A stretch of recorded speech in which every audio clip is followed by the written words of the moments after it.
our special guest that's in the studio with me for the entire hour. Like I mentioned last hour is Andy Limbaugh, and he's going to be here asking questions of a guy that I admire greatly, who has written a political thriller. I guess you call it a political thriller. His name is Jack Klobnack. And before we get to Jack, let me read a little bio about Jack so that you know who he is. And also, too, he's going to be in with us for two segments. And this is a book, and we'll talk a lot about it, but this is a thriller book that's geared towards conservatives. This is something that we will like. Jack Klobnack grew up in Edwardsville. He graduated from Edwardsville High School and Southern Illinois University at Edwardsville. Jack is the former chairman and CEO of Laser Vision Centers. Laser Vision was the first company to commercialize LASIK surgery. It had operations in the U.S., Canada, the U.K., Ireland, Finland, Sweden, Greece, and Cyprus. Jack took the company public in '91 and sold it in 2002.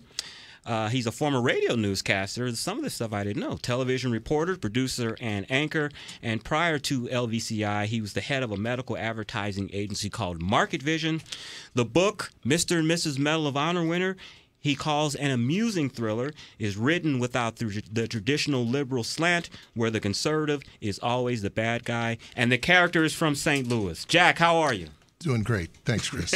I'm glad to have you in. Like I said, I don't get to see you as often as I used to. I first met Jack when I worked for Senator Talent, and I think you had just probably sold the company then. You were involved with Lutheran housing, and I've been fortunate and lucky throughout these years to still stay in contact with Jack and kind of consider him a mentor.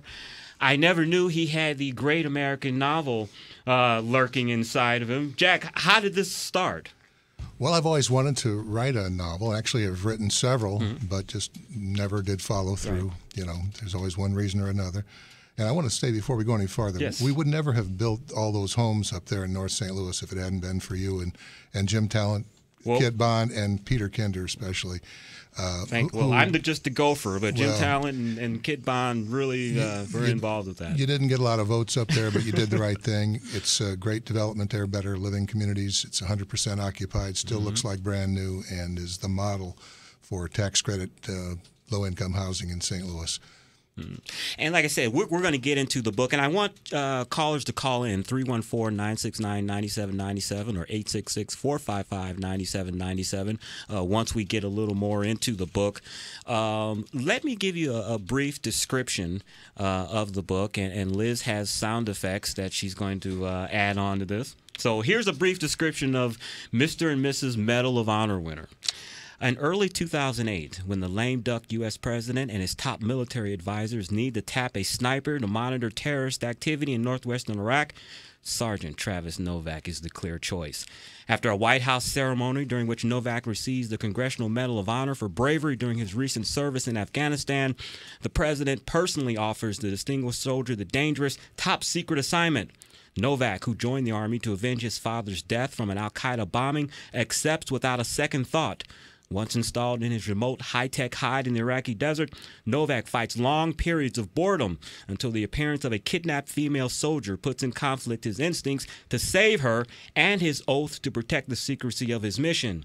And, and when Osama bin Laden and a shadowy prince show up at the remote desert location in January 2009, just as the new U.S. president takes the oath of office, Novak finds himself battling not only the terrorists, but also a new U.S. administration with a new view of the military's role in the war on terrorism. Did I read that dramatically?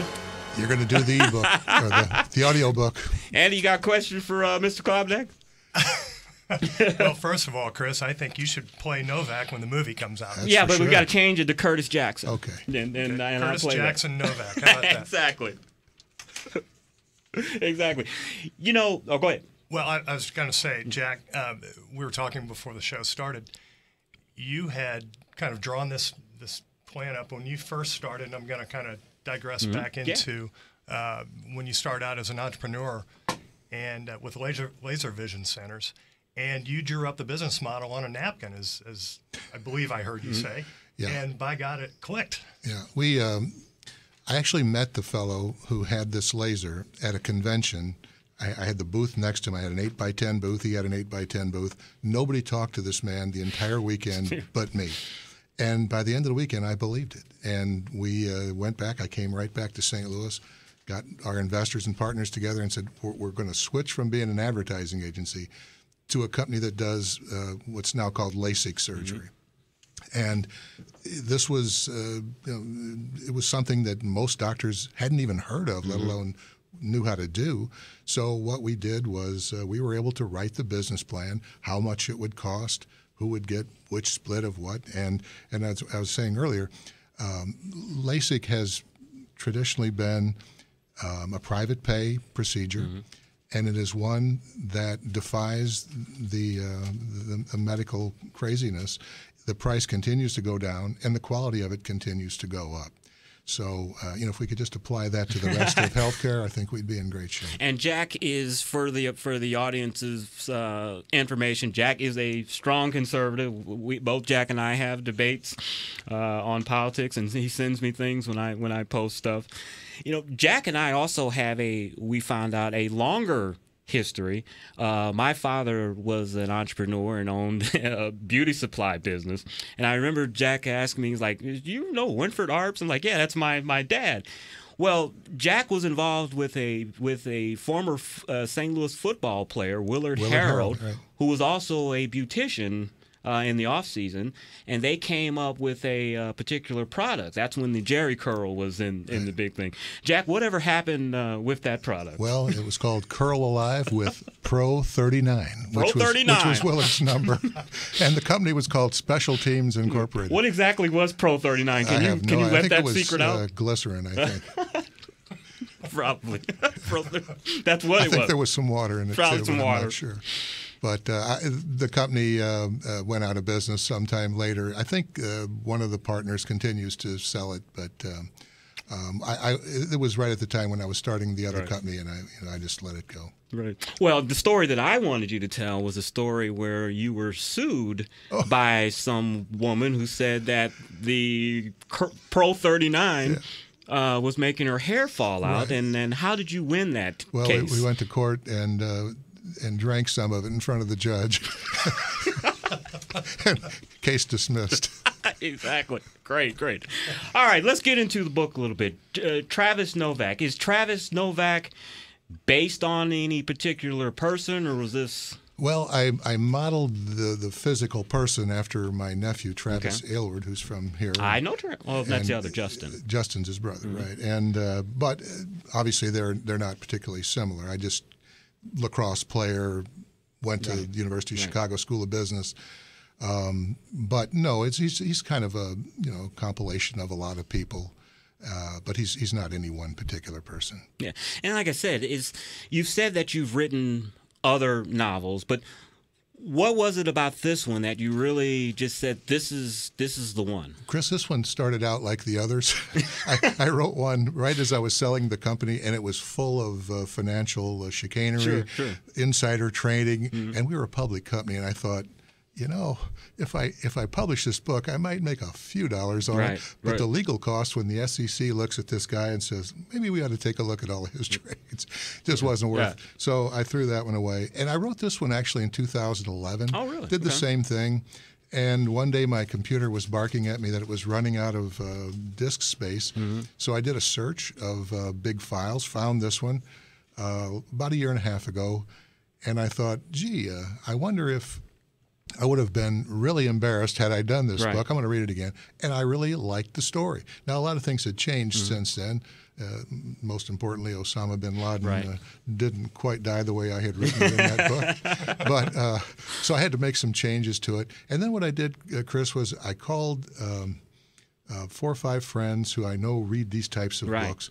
And I said, guys, read this and just tell me, is it any good or sort of good? Or and I thought, well, if they said, well, it's okay, I'd just throw it away. All of them said, you know what, this is a great story. A couple of them said they read it twice. One fellow had been in Iraq and said, I hope you don't mind, I sent to some people who were in my unit. So with that encouragement, I went back and started rewriting it and honing it. Then I went to Bob Shea, the local artist who did the cover, and he said, well, I'll do your cover for you, but your book's not good enough. I said, well, you haven't even read it. How do you know? He goes, trust me, it's not good enough. You need to get an editor. So I had Chris Head from Edwardsville High School I grew up with, was an English teacher there, did all the grammar. That was perfect. But it wasn't that part that wasn't good enough. It was the actual, the way the story is put together. It was too long. So he put me in touch with Donna Brodsky, who's a local book editor, and she really showed me how you put a book together, and this really doesn't need to be here, and we've already said that 3 times.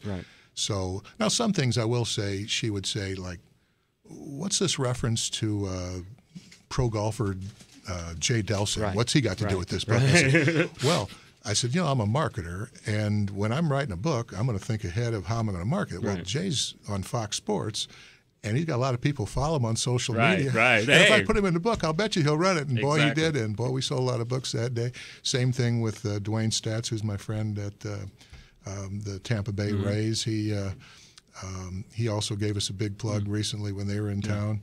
And I wrote in quite a few things. All the characters in the books, or most, are named after people I know. All of them are going to buy 5 books. Right? There you go. You have to think ahead, and I planted a lot of marketing opportunities, and they've had a good time with it too. I did this sort of, not for there's not a lot of money in writing books. I did it for the adventure, something I could include all my friends in.